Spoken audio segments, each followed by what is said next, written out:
Cool. What's up, guys? So right now I'm going to talk to you about close range, mid-range, and long range.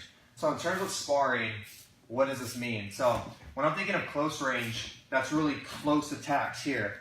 Boom, close range. Another way that you could put it is clench range. So if I could get somebody in clench range here, working knees, working elbows, sweeps, whatever it may be. Mid-range is strikes, boom, right? I'm not really taking a step to get in this range. Mid-range, I'm already in this pocket where I can hit my partner. Long range, I'm back here, and in order to get into the distance that I want, I need to close the gap.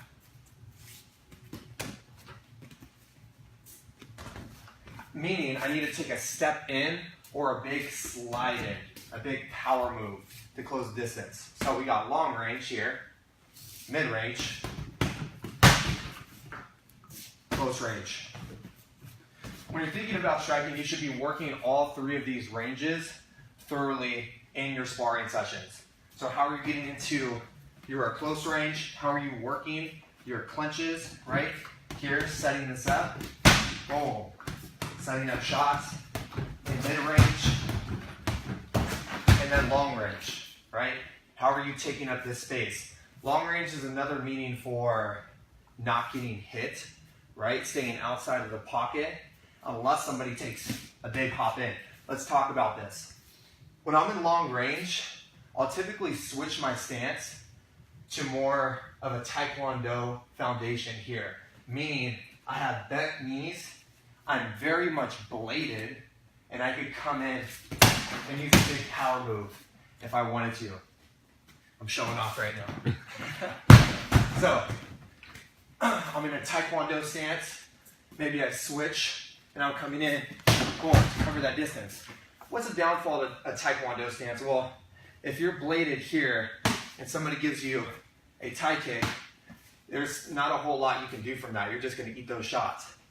Also, it takes a lot of energy to be here and move around in this stance.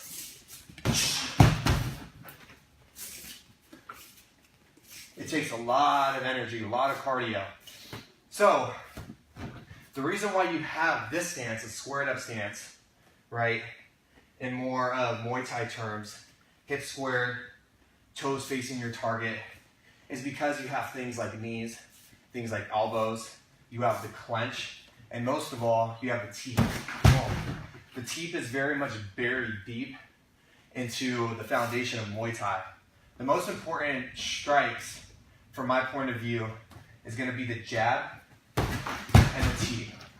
So the teep, the reason why that works so well is because you have a big center line, right? When somebody's hips are squared up to you, you have a big center line here that's open. The problem that gets a little tricky with Taekwondo is that center line is cut in half now.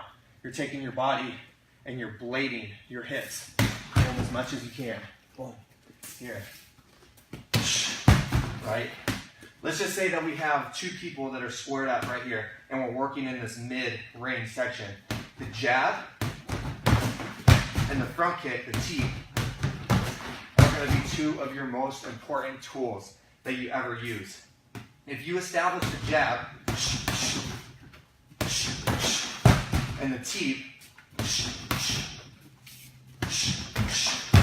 you're pretty much controlling the timing and the space of the round. And those are huge, huge in sparring or any type of striking that you will control, right? Timing of when the strikes will be exchanged and the distance, right? Because if you land these teeps a few times, that space is now going to be respected.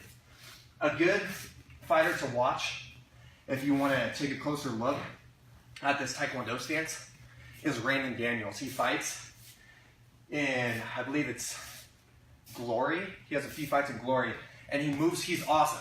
He's here, boom. A bunch of side kicks, a bunch of back kicks, a lot of traditional Taekwondo stuff. It's very cool. But then again, you have the guys that are here, squared stance, and they're hitting that low kick. And if you're taking that Taekwondo stance to get in, that's a good thing. But if you're staying here the whole round, you're gonna get tired out and your legs are gonna get eaten alive, right? By low kicks. Oh.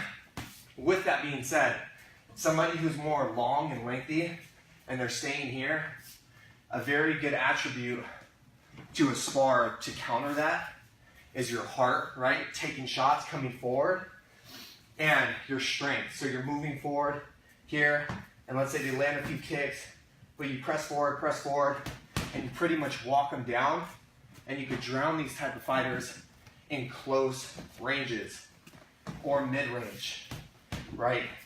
Let's say you're the shorter fighter. This is one that I have a lot of questions about. What if I'm the shorter guy and I'm sparring down here? Well, you don't want to be in long range. That's not where you're going to thrive. Typically, shorter fighters are going to, right, have a lot of jabs thrown at them, have a lot of teeps thrown at them, and they're going to stay held back, like the big brother thing, and you're running at somebody. That's pretty much what it's like. So if you're the shorter fighter, your main objective is to get past the jab, right? Past the jab, past the tee.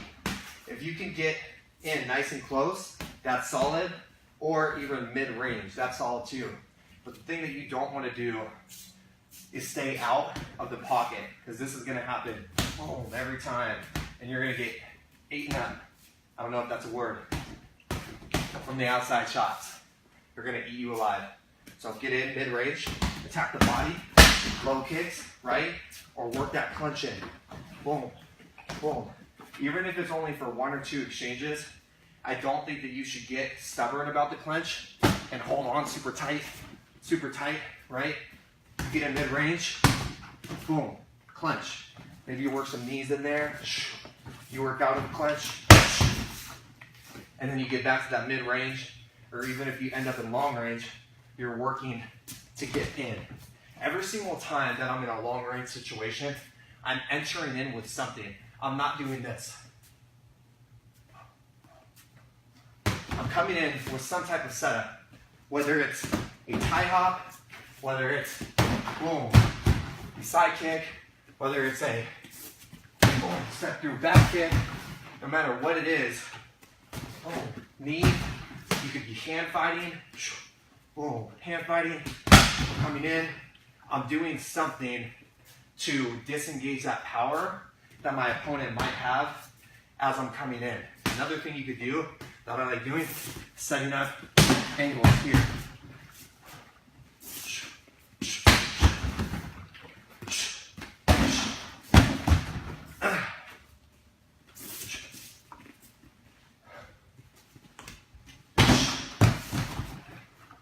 Long range, mid-range, close range.